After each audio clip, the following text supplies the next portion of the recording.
Hello, it's me, Darlene Vlog.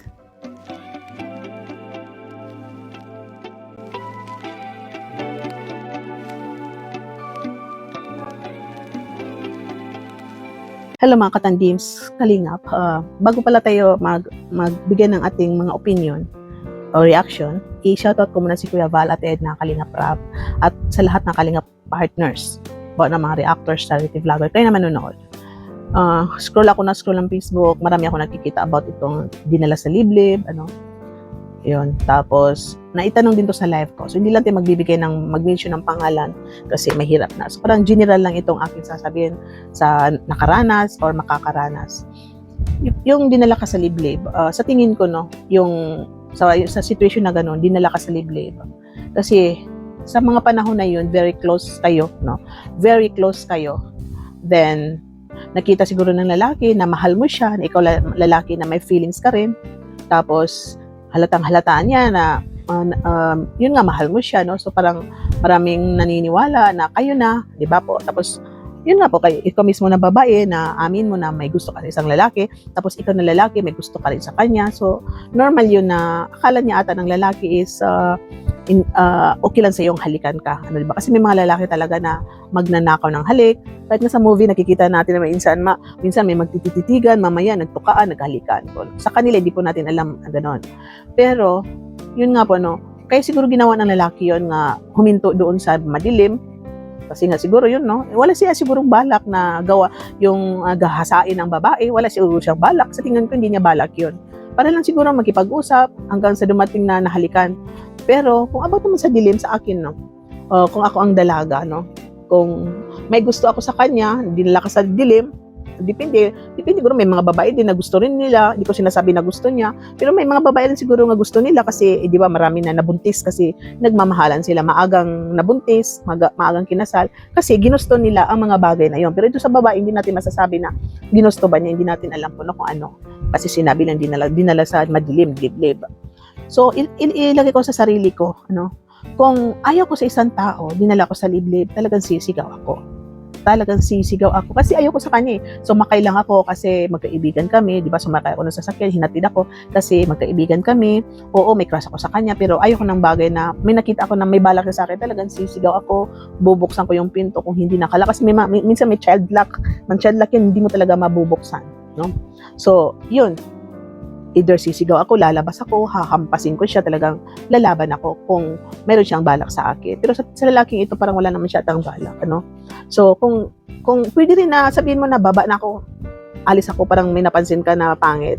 At kung bigla kang, napansin mo na may balak siya talaga, yun, no? May balak ang lalaki sa'yo, sisigaw ka, lalabas ka, pwede mo siya sampalin, sapakin. At pag nakasigaw ka, maraming makakarinig, may witness ka na pag sumigaw ka, binuksan mo yung bintana sa tulong. So yung nakarinig, mo yun, witness mo yun, no, nasisigaw ka. Ayan, inano ako. So, yun, kung mahal ko ang lalaki, kasi nga maraming nabubuntis, di ba? Mahal ko ang lalaki, ay hindi ako tatanggi. Kung gusto kong magkaroon na kami ng anak, hindi ako tatanggi. Minsan ng iba, hindi nila sinasadya, nang bigla na lang nangyari. Kasi yun nga, pag nahawakan yung sensitibo, kaya mahirap talaga na pupunta kayo sa madilim. Dalawa lang kayo pag nahawakan yung ang iba sensitibo, ang iba nakakalimot, ang iba talagang pinapanindigan niya, no, ganyan, no? So, ganon, kung pinilit. Ngayon, kung nanay ako, nalaman ko na, kasi simple magsusumbong ang anak ko, no? Magsusumbong.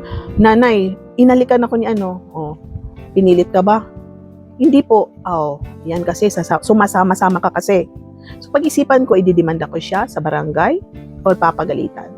So, ngayon, ang gawin ko, kausapin ko, bakit mo ginawa yan? So, talagang papagalitan ko. Kasi wala namang mabigat na dahilan na para ipakulong mo siya.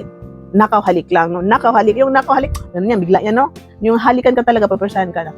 Papagalitan mo yung lalaki, kakausapin mo. Kung sinabi ng anak mo na pinagtangkaan ka, no, dinala ko sa dilim, pinagtangkaan, talagang ipapakulong ko yan, demanda, daling ko sa barangay, no, mumultahan, ipapakulong ko yan, 1 linggo, 1 buwan, depende sa kung anong nasa sa batas, Hindi ko talaga yan papaumagahan, hindi ko yan hintayin nga abot na 1 araw, 1 linggo, 1 buwan. Pero sa nangyari, no, na ingay ngayon, parang umabot ng may nakaraan pa daw na ginawa niya, umabot ng taon, tapos may bago pa. So, nakakapagtataka bakit pinatagalan, no? Kaya yun, naawa tayo sa both side, naawa tayo sa kanya kasi babae, yan, napapag-usapan na grabe na yung bashing, naawa din tayo kay lalaki kasi siguro yun, may crush siya sa babae, mahal niya, kaya niya nagawa yun, pero wala naman siya sigurong balak na gahasain, ano po. So, lumabas lang ang ganyan na issue, yung itong mga panahon na ito, bakit hindi noong January, February, Disyembre, lumabas lang itong April na ang ingay ba, o April, March, April, dito na nasimula ang ingay-ingay. So, siguro kayo naintindihan niyo ang point ko, no? Na dadaling ka sa liblib, sisigaw ka, di ba? Sisigaw ka, or lalabas ka, o sasapakin mo siya, pwede mo siya videohan agad-agad, masisigaw ka sa video, tulong-tulong, gano'n, no?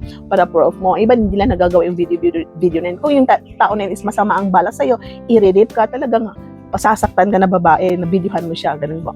Pero sa tingin ko sa lalaki, hindi niya gagawin yun, mabait yun. So, kaya niya siguro nagawa yun, na doon huminto, para, magkipag-usap, hanggang sa biglang nahalikan, nahiya siguro itong lalaki pumunta sa bahay nila, na doon nakipag-usap, kasi baka, yun nga, nahiya, iwan ko, So, sa atin lang, ilagay natin sa sarili na magulang tayo, talagang, hindi natin ipapaumaga kung anak natin ay dinala sa dilim na hinalikan, Aalamin natin kung pinilit ka ba, ano bang ginawa sa'yo. So, mapapag-usapan niya na kayo lang nung lalaki, parents, or idala sa tamang sa husgado, mga ganun po.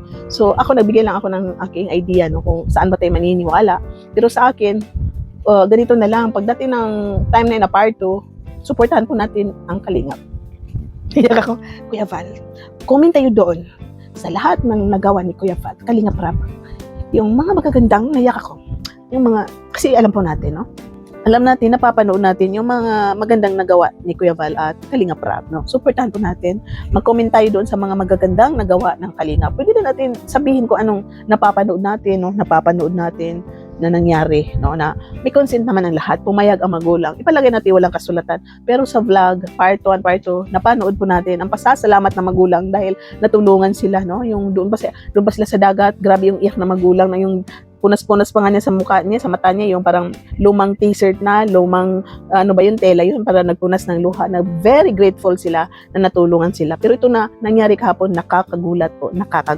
So sana kayo, mga kasamahan natin sa Jomcar, kung saan team man kayo, Team Kalingap, suportahan po natin ang part 2 nitong Rafi Tolpo, na ito rin si Kuya Val is magpapabarangay rin, para solusyonan. Kasi may mga sinabi kasi doon na hindi maganda, yung sinisiraan yung mga umaalis, ganyan, binila daw sa araw, hindi naman sila pinilit, at mga kasiraan na hindi totoo. Ipalagay natin, binilad sa araw, totoo yun. Kasi yun nga, nag-shooting, lakad ka dyan sa ilog, videohan ka, tapos ano pang mga ginagawa. Pero may bayad yun kasi tuwing vlog, binibigyan.